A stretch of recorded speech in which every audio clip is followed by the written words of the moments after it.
வணக்கம் நண்பர்களே. இன்றைய கதை மற்றவங்களோடு ஒப்பிடாமல் உன் சொந்த வாழ்க்கையை அனுபவி. இந்த வரியோட ஆழம் புரிய ஒரு மனிதனுக்கு ஒரு முழு வாழ்க்கையே வேணும் தெரியுமா? இந்த கதை அப்படிப்பட்டது தான். இந்த உலகத்தில் ஒவ்வொருத்தவங்களும் ஒரே நேரத்தில் ஒரே இடத்துல வெற்றி அடையணும்னு எந்த அவசியமும் இல்லை. ஆனால் நம்ம மட்டும் ஏன் மற்றவங்களின் வாழ்க்கையை பார்த்து நம் வாழ்க்கையோடு சேர்த்து வச்சு பார்க்குறோம்? இந்த கதை அதே தவறு செய்த ஒரு சாதாரண இளைஞனின் கதை. கார்த்திக், வயசு 27. படிப்பு முடிஞ்சிச்சு, 3 வருஷமும் முடிஞ்சுது. கனவுகளும் இருந்துச்சு, உழைப்பும் இருந்துச்சு. ஆனால் வாழ்க்கை மட்டும் அப்படியே இருந்துச்சு. காலை எழுந்ததும் அவன் ஓப்பன் பண்ணுற முதல் விஷயம் மொபைல் தான். Facebook, Instagram. அங்கே எல்லாமே ஒரே மெசேஜ் தான். இவன் சக்ஸஸ், அவன் செட்டில்டு, அங்கே ஹாப்பி. அவன் மனசுக்குள் மட்டும் ஒவ்வொரு நாளும் ஒரே கேள்வி, நான் மட்டும் ஏன் இப்படி இருக்கேன் அப்படின்னு. கார்த்திக் சோம்பேறி இல்லை. இன்டர்வியூ போனான், வேலை கிடைக்கல. ஸ்கில் லேர்ன் பண்ணான், ரிசல்ட்டு வரல. அம்மா ஒருபோதும் கேட்க மாட்டாங்க ஜாப் கிடைச்சதா இல்லையான்னு. ஆனால் அந்த மௌனம்தான் அவனுக்கு ரொம்ப வலியாக இருந்துச்சு. ஒரு நாள் அவன் ஃபோனுக்கு ஒரு கால். நண்பன் அருண் கால் பண்ணான்.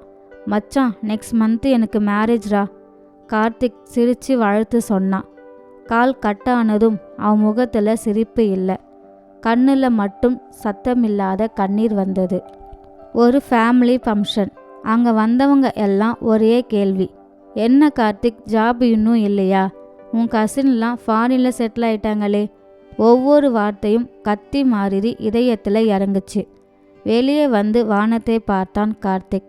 நட்சத்திரங்கள் ஒவ்வொன்றும் ஒவ்வொரு தூரம், ஒவ்வொரு நேரம். அப்போ தான் அவன் மனசுக்குள் ஒரு கேள்வி வந்தது, நான் ஏன் என் வாழ்க்கையை மற்றவங்களோடு ஒப்பிடுகிறேன் என்று தோணுச்சு.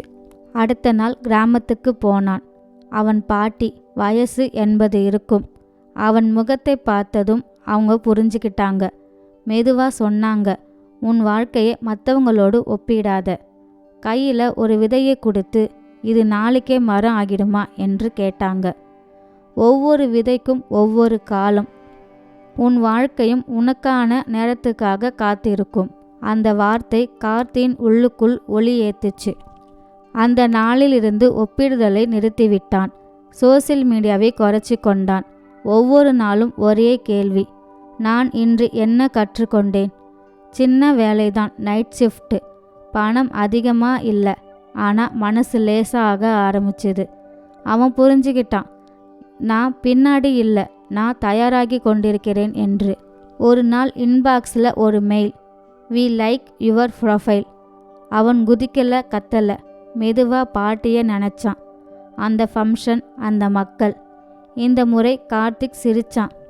ஏன்னா அவன் இனிமே ஒப்பிடுறவன் இல்லை. வாழ்க்கை ரேஸ் கிடையாது. ஒவ்வொருத்தவங்களுக்கும் தனி பாதை, தனி நேரம். மற்றவங்களோடு உன்னை ஒப்பிடாமல் உன் சொந்த வாழ்க்கையை அனுபவி. ஏன்னா உன் கதை உனக்காகத்தான் எழுதப்பட்டிருக்கும்.